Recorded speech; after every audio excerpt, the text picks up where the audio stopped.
नांदेडच्या नायगावचे भाजप आमदार राजेश पवार एका व्हायरल ऑडिओ क्लिपनं आता वादात आलेत। स्थानिक निवडीच्या वादामध्ये त्यांनी जिल्हा उपनिबंधकाला धमक्या आणि शिवीगाळ दिल्याचा आरोप होतोय। आमदारांनी आरोप फेटाळून लावले आहेत, तरी देखील अधिकाऱ्यानं मात्र लोकप्रतिनिधींच्या भाषेला गैर ठरवलंय। पाहूयात। असं नसतं सर, काढून कुत्र्यासारखं तुम्हाला मारण्यात येईल। नाही मी ती फाईल दाखवतो सर, आपल्याला भेटतो सर। चौकामध्ये नाही चौकामध्ये नाही भेटतो सर आपल्याला। चड्डी सुद्धा काढून नाही तसं नाही, मी चड्डी सुद्धा ठेवणार नाही। बोला कुठं सर। काय होतं तुमचं? नाही मी जालना जिल्ह्यातला आहे सर। पण लांब नाही, हो किती वेळ लागते इथून माणसं पाठवून पकडायला तुम्हाला? हो, तू बरोबर. रिटायर जरी होणार असला हो सर। तरी तुझी जिंदगी बर्बाद कशी होईल, तू मरशील। नाही तसं होत नाही सर, प्लीज मी करतो। मरायचं का तुला बाळा? हाणामारीच्या घटनांवरून शिंदेंच्या आमदारांवर टीका होत असतानाच आता भाजपच्या आमदारांवर देखील अधिकाऱ्यांना मारहाणीच्या धमक्या आणि शिव्या दिल्याचे आरोप होत आहेत। आरोपांनुसार नांदेडमधल्या नायगावचे भाजप आमदार राजेश पवार आणि मुखेडचे भाजप आमदार तुषार राठोड यांनी जिल्हा उपनिबंधकांना फोन करून धमक्या आणि शिवीगाळ केली। क्लिप व्हायरल झाल्यानंतर आमदार राजेश पवार यांनी संबंधित आवाज आपला नसून तो AI द्वारे तयार केल्याचा दावा केलाय, तर दुसरीकडे जिल्हा उपनिबंधकांनी मात्र संवादातला आवाज आपलाच असल्याचं म्हटलंय। माहितीनुसार नरसी सेवा सहकारी संस्थेत काही महिन्यांपूर्वी निवडणूक झाली, ज्यात भाजप आमदार राजेश पवार समर्थक गटाचे 7 तर भाजपमधल्या दुसऱ्या गटाचे 6 सदस्य जिंकले। निकालानंतर मात्र उपनिबंधकांनी अवैधपणे फेरमतमोजणी घेतल्याचा आरोप आहे। प्रशासक नेमकेवेळीही आमदार राजेश पवार यांच्या भाजपमधल्याच विरोधी गटाला उपनिबंधकांनी झुकतं माप दिल्याचा दावा होतोय। रेडिओवर साहेब, ते मुखेडला ARचं पद रिक्त आहे। हा सर, हा। आणि ते मला बोलल्याशिवाय तिथलं तुम्ही कोणाला ऑर्डर काढू नका। बरोबर, काय हरकत नाही, काय हरकत तुम्ही माझ्या मतदारसंघामध्ये कुठल्याही नियुक्ती करताना मला बोलल्याशिवाय करायचे नाही। काय हरकत नाही, काय ठीक हरकत। आहे, ओके ओके ओके। इकडे आमदार साहेबांना बोला, राजेश पवार साहेबांना। हो हो इलारे साहेब बोलताना हा जी सर जी। एवढी तुमच्या म्हणजे डेअरिंग कसं काय हो? नाही डेअरिंग कशी सर, असं नाही सर। तुमची भरली तुमची?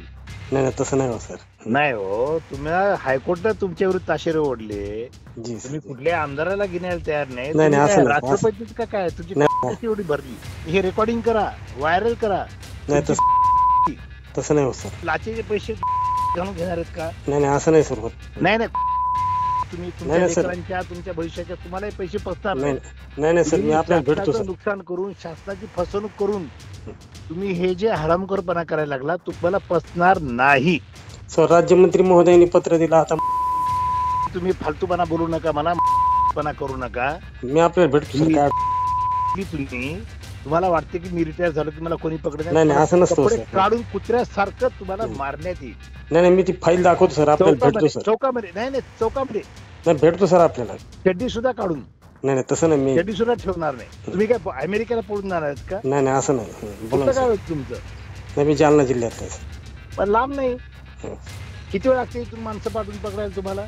नाही डोंट वरी सर, तसं काय होणार नाही प्लीज। मी शनिवार उद्या जर तुझा जर फोन आला नाही आणि तू कारवाई हो. केला नाहीस, मी आपल्याला फोन करतो सर प्लीज।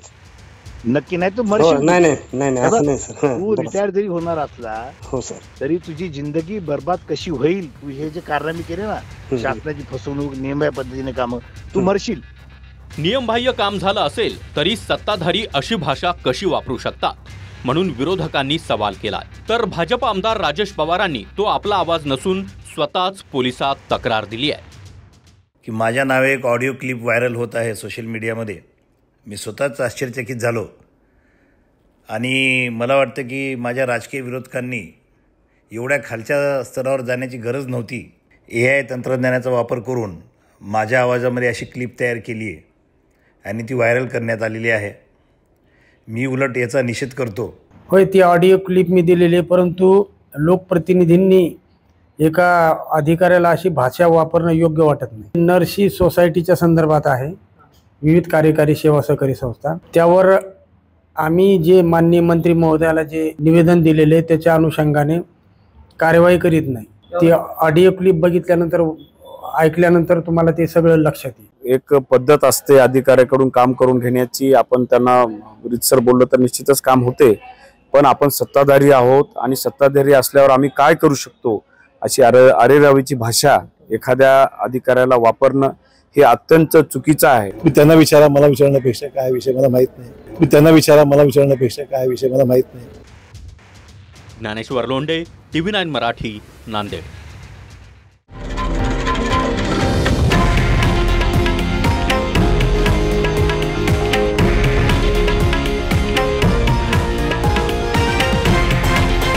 हे आहे देशातील नंबर 1 न्यूज नेटवर्क आणि आपण पाहत आहात TV9 मराठी, एकमेव.